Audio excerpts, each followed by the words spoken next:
Hello everybody, Ian here. Welcome back to an episode of Coffee with Ian.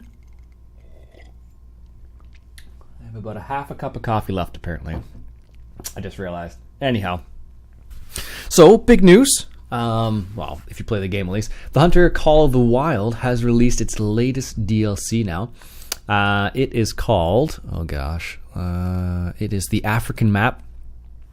And what is the heck is it called? Vuhonga Savannah. So it's in the savannah in Africa, and they just released it a couple days ago. It looks like yesterday. Oh, that was yesterday. Okay. Apparently they released it just yesterday. I thought it was a couple days ago, but I guess not. Anyways, they released it the other day, and I haven't tried the map yet, but I'm very excited to give it a go. It looks pretty awesome. I'm not gonna lie to you. From what I saw from the dev streams and from what I've seen some of the screenshots they've shared, it looks really cool actually. So I'm pretty jazzed about that. And the other thing, like I mentioned a while back, was Railway Empire released the Great Lakes DLC. I got that a week or so ago. I haven't actually tried it yet, to be honest with you. I still haven't finished the Mexico scenarios. They're actually tougher than you would think as well. There's a couple ones in there where if you don't have things set up properly, you could really, fall on your face. And I did many times. But it's kind of makes it interesting because it makes it a challenge. Where you kind of have to design your railways in a specific way. Although they've made some changes to the game now too in regards to warehouses and whatnot. So that has changed a little bit in terms of the way where you can put your warehouses and what they need to do. Because they act a bit differently now than they used to. Because as far as I understand, you could put a warehouse beside a city, and then the warehouse could get those goods as opposed to the main station getting those goods. So I'll have to tinker around with that and give it a go. But I don't know. I really like the game. It's a fantastic game. Especially if you like rail. First of all, if you like trains, and second of all, if you like that kind of business simulation type game, which I enjoy both. So it's really good. It's kind of like, what was the other game I really liked?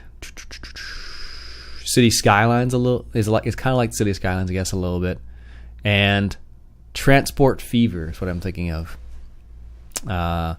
which is another great game worth taking a look at. I don't know. There's so many games out there these days. It's hard to keep track of them all. I have a lot of games I've gotten from Humble Bundles that I haven't even tried out yet, just because don't have the time or not like. Oh, let's try that. Because usually when I buy a Humble Bundle, it's for one specific thing, and then for one game in the bundle, and then I get a whole bunch of other games I don't always try out, just because, like I said, don't have the time. They didn't interest me a lot. There's a couple random games that I've gotten that I've tried. What's that one called? Super Meat Boy, I think that one was called, which is a funny game. That I got from one of the Humble Bundles, which was a lot of fun. And what was the other one? There's a couple other random ones I wanted to try out. Bus Driver. Apparently I own that game. What was the other one? There's a bunch of random ones. Empire, I think, was one of the ones I wanted to give a go as well. Kind of a little bit like, what's that one called? Dungeon Master or something like that, where you create a dungeon. Oh, that's an old game, though. An old style game. What the heck is that one called now? Anyways. So apparently, in Farm Sim, they're going to release, or the Giants is going to release a fact sheet soon. And apparently, in the fact sheet, I have the news up here. Let's go to their Twitter, because I believe that was released on the Twitters.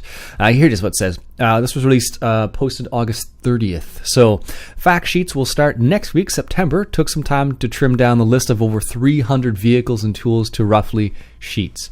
So, that being said, apparently it's down to 300 vehicles, is what they're looking at. So, I don't know what that's going to mean, but we'll see. We'll see for sure. And also they had at Gamescom, which was just was happening in I believe it's Germany.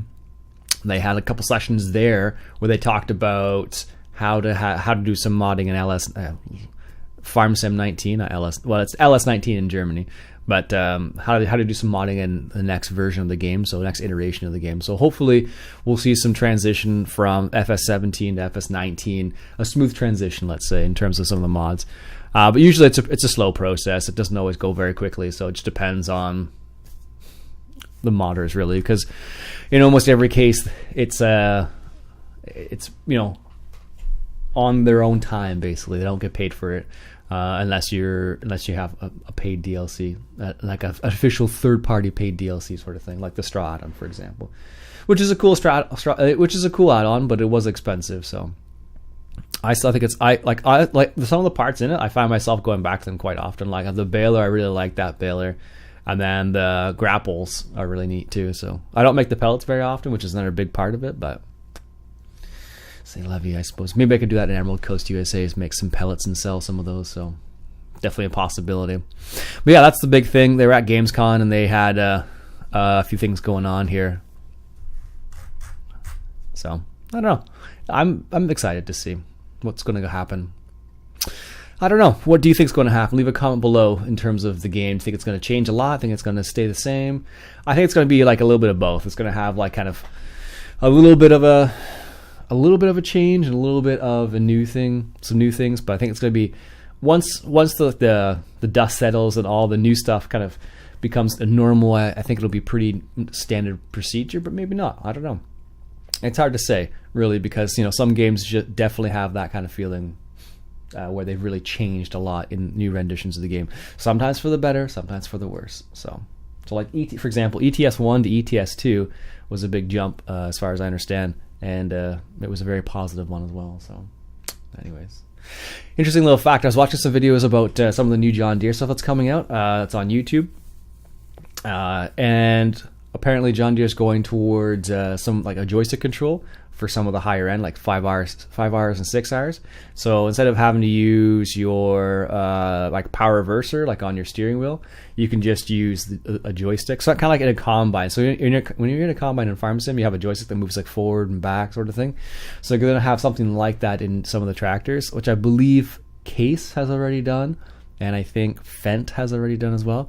I don't know to what extent, because I don't follow the product. I don't follow those products as closely as John Deere because I don't work for them. But it's good to know. I'll have to go over to the Case dealer and ask some questions about their high-end series and just be curious. I actually know a couple guys who work there, so I might be able. I'm sure they wouldn't mind showing me some of the stuff, but I don't deal with a lot of agricultural. I don't deal with any agricultural stuff, so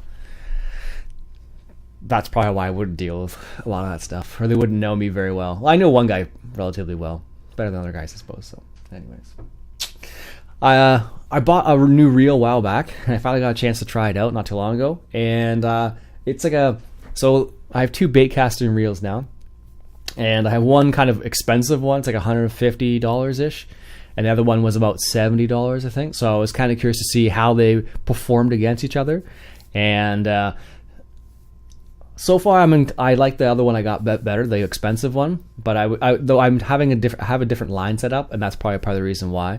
So like on the more expensive one, I'm using primarily braid with a short leader on it, which kind of makes it easier to cast and all that because I'm using primarily braid.